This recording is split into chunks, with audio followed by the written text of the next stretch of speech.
Hello and welcome back to the Kitchen Counter series. My name is Brian Chapp. I'm very lucky and thankful to have Moitree from Colgate with us today.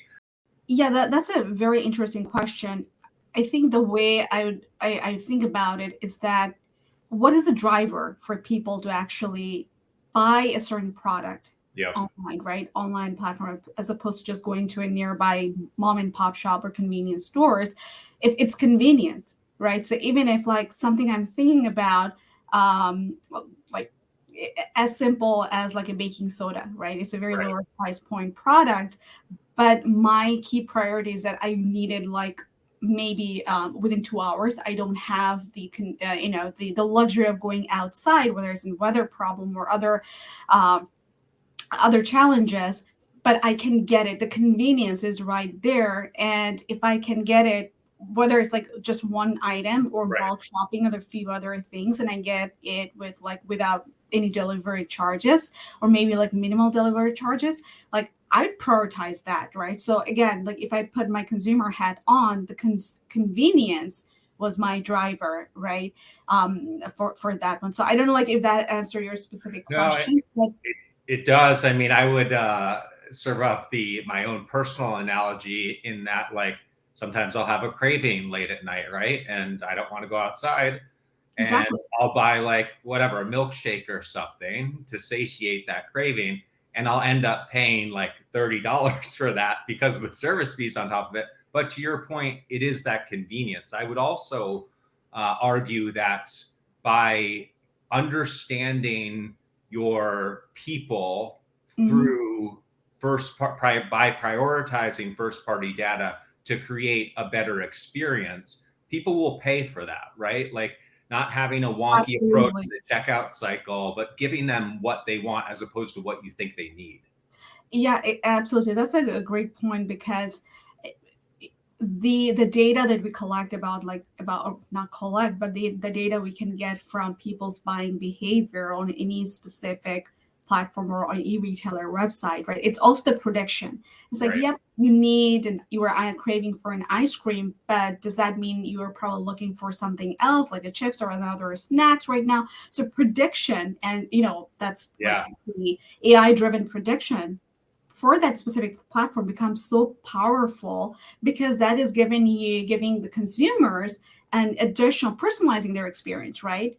Oh, you know what, we have this going on as well, do you want to pair the two products and getting it for the same price or for the same delivery fee or something like that. So that gives people an additional hook for like, oh sure, I can pair this up, right? I didn't think about it. Oh, I was it's great offer.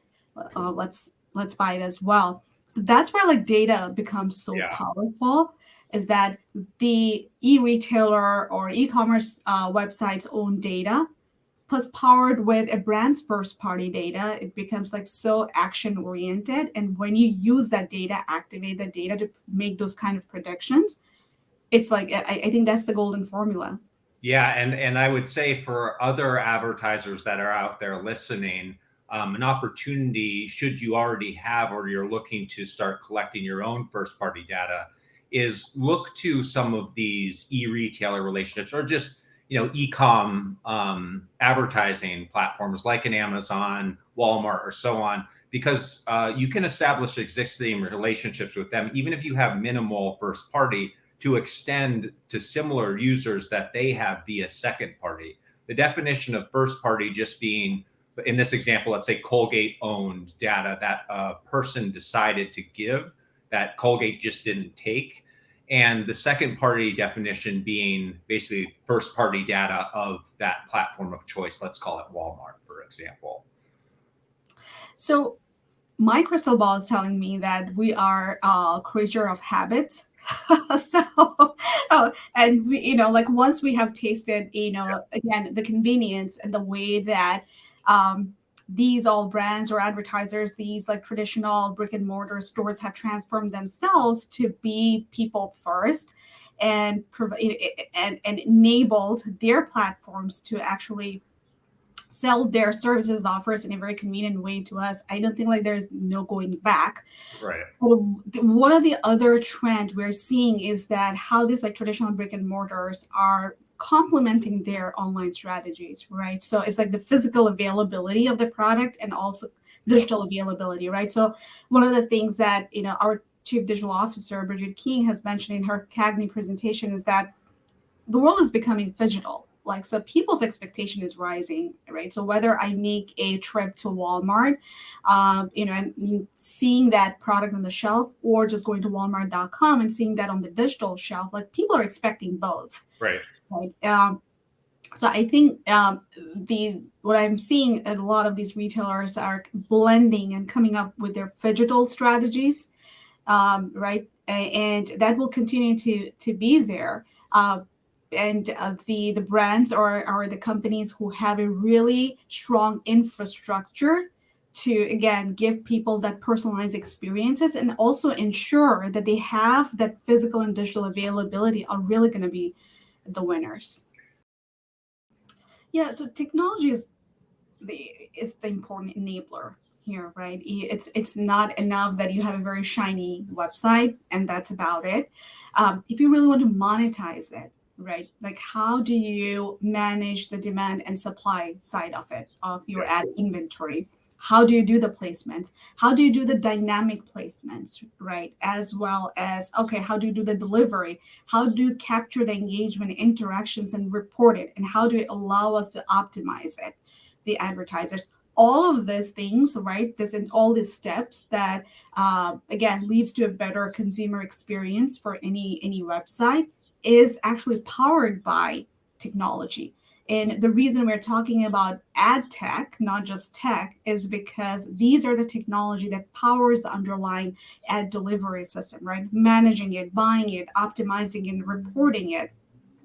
And yes, to your point, it is absolutely critical. Some of the big brands like Amazon is really, really good at it because they had been a very big technology company. They have the infrastructure, whether it's their cloud services, whether it's their DSP. So they have been building and doubling down on all of these enablers.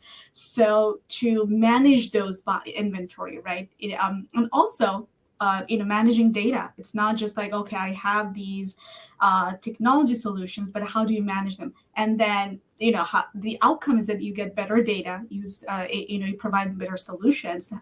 So the data is, again, that's the outcome of having that strong technological foundation that, again, becomes a part of the whole mix.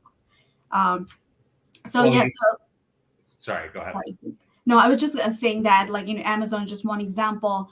All the other retailers, the traditional brick and mortar retailers who are now offering these, their digital inventories for brands like us, are also doubling down on their ad tech integrations, be it with like someone like Criteo, right? All of these, they are doubling down on their investments a lot to ensure that it's not just a working website, but also a working website that activates the data. Right, activates the data, serves the ad, personalizes the ad, enabling the solution. So I think like ad tech plays such a critical role here in driving the retail media solution. I say, like, in these emerging channels, you mentioned about metaverse, you mentioned about, we're talking about retail media. It's very, brands should do their own homework. I'd say is that in terms of not just jumping on the bandwagon, but really understanding, prioritizing, right? And also like understanding the whole, how does this whole entire ecosystem comes together, right?